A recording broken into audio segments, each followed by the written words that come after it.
بسم اللہ الرحمن الرحیم۔ حضرات گرامی، کسی کارروائی، کسی اقدام، کسی عمل کے نتیجے سے وہ ڈرتا ہے جو کمزور ہو، طاقتور نہ ہو اور اس کے اندر ہمت اور اعلیٰ درجے کی صلاحیتیں موجود نہ ہو۔ وہ کسی کارروائی کرنے سے ڈرتا ہے، انجام سے اسے خوف ہوتا ہے۔ لیکن وہ ذات گرامی جو سب کی خالق، سب کی مالک، انتہائی طاقتور اللہ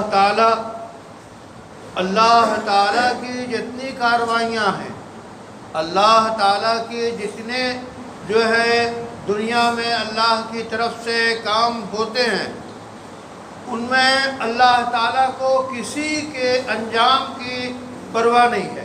کیوں؟ سب سے طاقتور وہ ہے، اور اسی کے ساتھ ساتھ اس کے کام حکمت سے لبریز ہوتے ہیں۔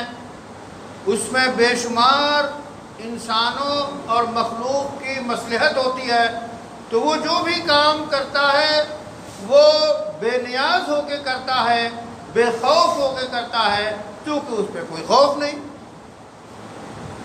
اسی حقیقت کو ان آیات میں بیان کیا گیا ہے جو ابھی تلاوت کی گئی ہیں آخر میں، کہ وَلَا يَخَافُ عُقْبَاهَا، کہ اللہ اس کے انجام سے اللہ کو خوف نہیں ہے۔ تو ایسے حالات میں ایک واقعہ بیان کیا گیا ہے۔ واقعہ وہ یہ ہے کہ صالح علیہ السلام کی قوم نے اپنے رسول یعنی صالح سے یہ مطالبہ کیا کہ کوئی معجزہ دکھائیے، اس پہاڑ سے اونٹنے نکال دیجئے۔ تو بہرحال اللہ تعالیٰ اس پہ قادر ہے، ان کے فرمائش کے مطابق معجزہ ظاہر ہو گیا اور پہاڑ کے اندر سے، پتھر کے اندر سے زندہ اونٹنے نکل آئی۔ پھر اس اونٹنے کے متعلق ہدایت کی گئی کہ اسے کوئی جو ہے پریشان نہ کرے، اسے کوئی جو ہے ہلاک نہ کرے۔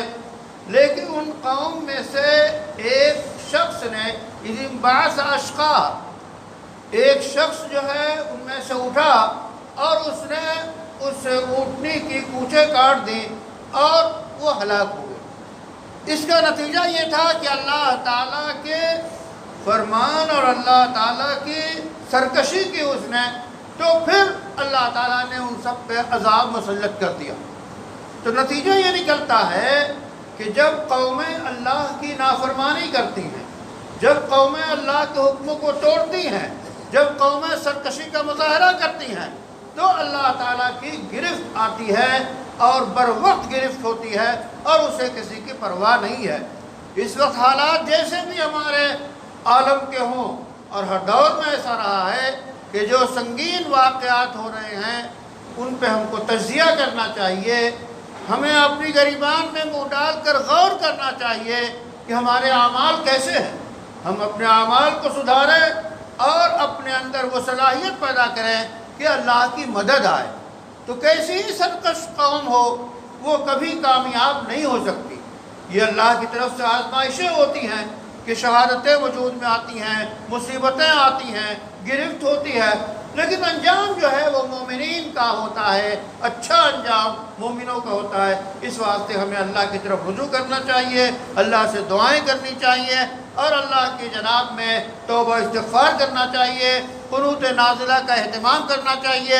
اور ہمارے اختیار میں یہی ہے، تو ہمارے اختیار میں جو کچھ ہے کہ ہم اپنے کو سدھاریں، اپنے علاقے کو سدھاریں، اور عالمی حالات اسی وقت سدھرتے ہیں جب قومیں اللہ کی طرف رجوع کرتی ہیں، اللہ کا کہا مانتی ہیں۔ اس واسطے ہم دعائیں بھی کریں اور استغفار بھی کریں اور اللہ کی مدد مانگتے رہیں، اور جرأت اور ہمت سے ہمیشہ کام لیں۔ کبھی بزدلی یا وہن یا کم ہمتی ہمارے اندر نہ پیدا ہو۔ اللہ کی مدد کے ہم منتظر رہیں۔ اللہ سے دعا ہے کہ اللہ تعالی ہمارے تمام احوال میں مدد فرمائے اور